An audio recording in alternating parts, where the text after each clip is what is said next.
বিস্তীর্ণ ফসলি মাঠ, একসময় লোকসানে পড়ে চাষিরা মুখ ফিরিয়ে নিলেও বর্তমানে এই মাঠে তেলজাতীয় ফসল উৎপাদন বৃদ্ধির লক্ষ্যে আবাদ হচ্ছে তিল।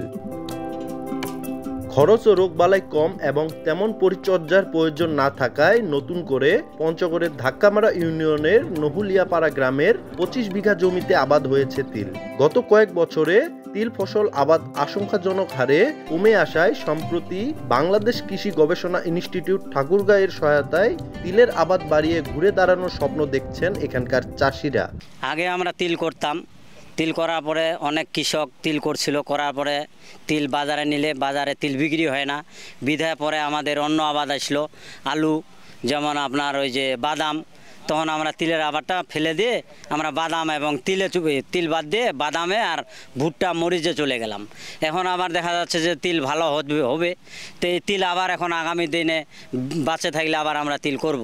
তিল আমরা সুন্দরভাবে আমার তিল হয়েছে। তিল এখনও যে আমার তিলের যে চাহিদা, আমরা বিক্রি করলে আমাদের লাভবান। আমরা যে তিলের যে মানে এখন জানতে পারলাম যে তিলের যে দামটা আছে, আমরা আগে কিন্তু জানিনি যে তিলের এই ধরনের দাম থাকবে। এখন জানতে পারলাম যে তিলের মোটামুটি সুন্দর দাম আছে।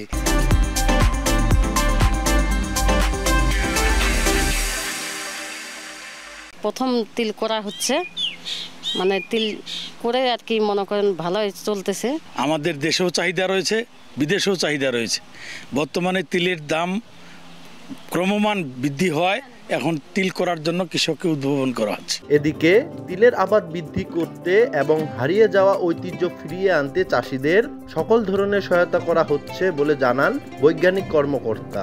এই জমিতে কিন্তু খুব সহজেই তিল উৎপাদন করা যায়। এখানে ইনপুট খুব কম, অর্থাৎ খুব বেশি খরচ হয় না, এবং রোগবালাইও কম। তেলের মূল্য আরও একটু বেশি। আমি যদি সয়াবিন তেলের পরিবর্তে ধরি, তাহলে 1 হেক্টর জমি অর্থাৎ 7.5 বিঘাতে আমরা কমপক্ষে 1 লাখ টাকার আমরা তেল উৎপাদন করতে পারবো।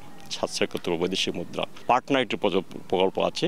এই প্রকল্পের অধীনে এখানে আমরা researcher managed pilot production programme, অর্থ হচ্ছে কৃষি গবেষকরা সংযুক্ত থেকে কৃষকের মাঠে এই পাইলট প্রোডাকশন বড় আকারের উৎপাদন, যাতে কৃষকদের দেখিয়ে দেওয়া যে আমাদের তিলের কীরকম ফলন হতে পারে, কীভাবে কৃষকরা লাভবান হতে পারে। কৃষি সম্প্রসারণ অধিদপ্তরের তথ্য মতে গত বছর পঞ্চগড়ে 1043 হেক্টর জমিতে তিল আবাদ হয়। চলতি বছর আবাদ হয়েছে 1041 হেক্টর। সোহাগ হায়দার, সময় সংবাদ, পঞ্চগড়।